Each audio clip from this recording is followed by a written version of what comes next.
Sakwayduuf walaloonkee lakkaawameen dhumu hibboof makmaaksiikee galma aadaa keenya eegaa seenaa keenya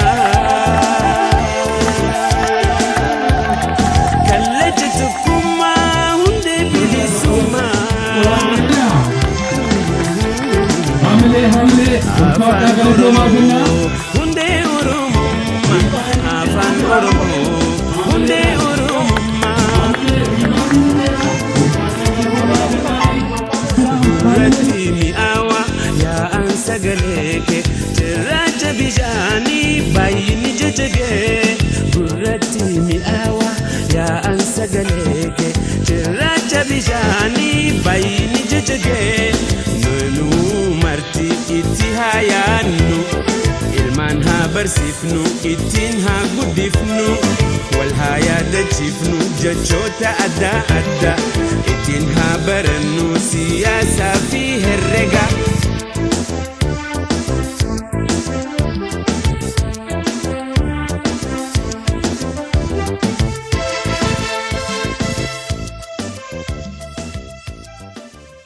Aanaan keenya aanaan Jimmaa Arjoo gandoota baadiyyaa 20 fi gandoota magaalaa 2 waliigala gandoota 22 kan qabdudha.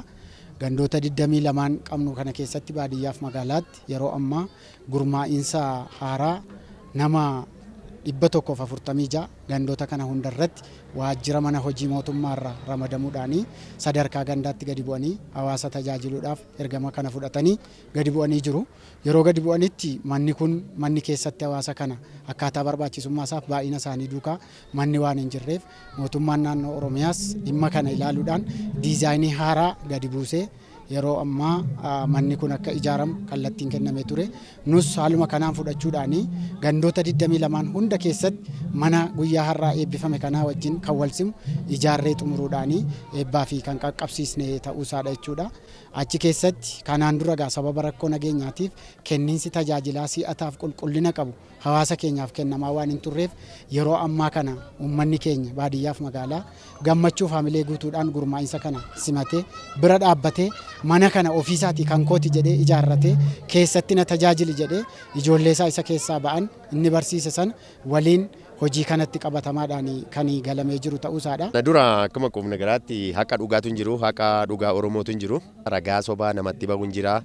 Ragaa sobaa kakatee horiidhaan gowwoomsamee ragaa sobaa namarratti bahu jira. Amma yeroo manni murtii aadaa kun ijaaramee booda dhugaatu jira. Amma galata Waaqayyoo ta'ee manni murtii aadaa kun argameeti. Mana murtii dhugaatu jira. Mana murtii qubna garaa mana murtii kabajaatu jira. Dhugaadhaan kan faayame jechuudha.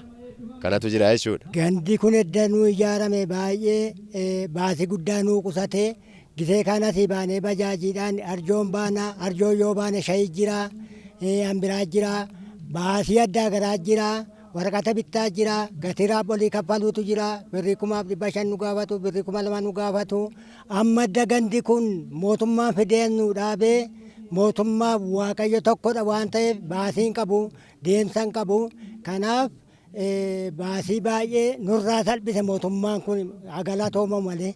Xaa'oon iddoo kanatti nu dhufaa gisee duraa zayitiin nu dhufaa shukkaarri nu dhufaa amma immoo siriin isaa hin dhabame amma immoo xaa'oo kanayyuu immoo deemnee torban tokko ji'a tokko ji'a lama deemnee iyyuu dhabnee baay'ee rakkataa turre amma Waaqayyoof galanni haa ta'uuti unuu fi gandi kun hammannee laawanii birri makeenyatti ijaaree waan ta'eef birri makeenyatti akkas bareede waan ta'eef gandi keenya baay'eessa hammannee bareechine ganda keenya qabachuutii qabna ganda keenya kunuunsachuutii qabna.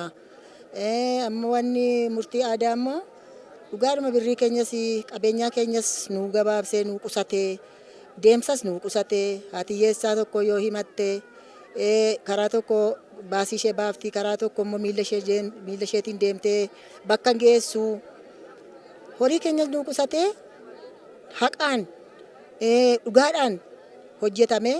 Dhugaadhaan yoo manni murtii kun yoo hojjetame unuuf galata guddaadha. Iddootti deeggarsa chaappaallee kan hin argatiin ture. Iddootti uummanni keenya deemee furmaata hin arganne. Aanaa deemee furmaata argatu hin qabu. Iddoo gandatti furmaata argamu hin qabu. Rakkoo hamaaf rakkoo ulfaata kee ture gandi keenya darara guddaan dura ture jechuudha.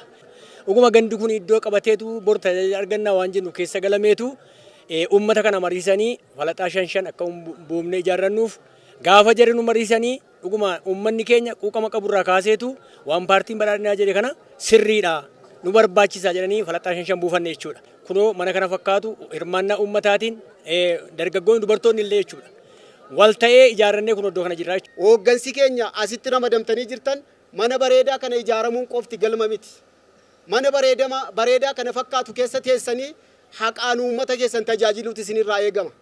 Isin warra haqa jallisoo otoo hin taane warra dhugaa uummataa eeddanii gandarratti tajaajila akka inni argatuu fi itti dhiyeenyaan asitti argamtanii tajaajila laachuudhaaf qophooftan jechuudha. Akkuma mana bareedaa kana ijaartan tajaajila bareedaa hawaasa keenyaaf laachuu isinirraa eegama. Sana qofaa miti abbootiin gadaa keenya murtoo jalqabdanii jirtu. Tajaajila laachuu jalqabdanii jirtu.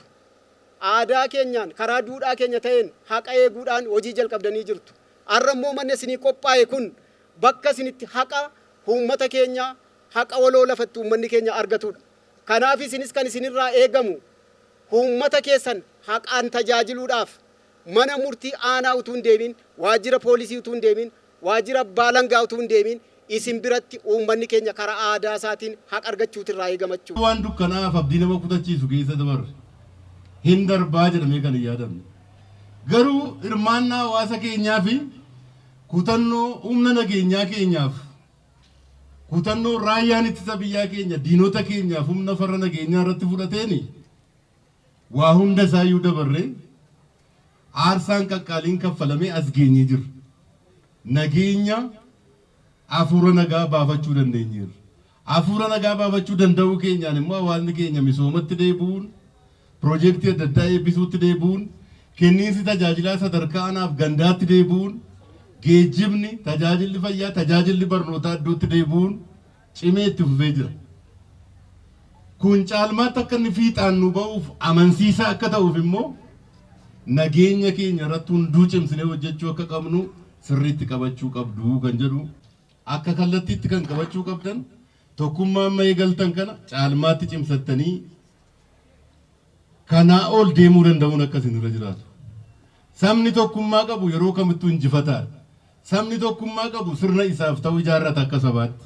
Kallattii kenname fudhattanii hooggansi gandatti gabbuutanis kallattii mootummaan kennee fi ergama fudhattanii sadarkaa kanarratti geessanii galma kana fakkaatu bakka manni murtii aadaa itti haqa argatan manni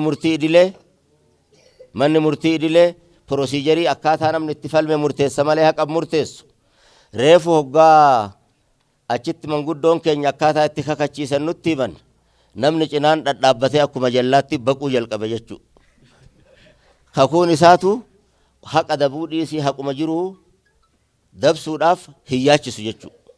Kanaaf isa kana cimsitanii akka itti fuftan haqa walii akka eedan nageenya keessan akka cimsattan hundaa ol nagaa barbaachisaan.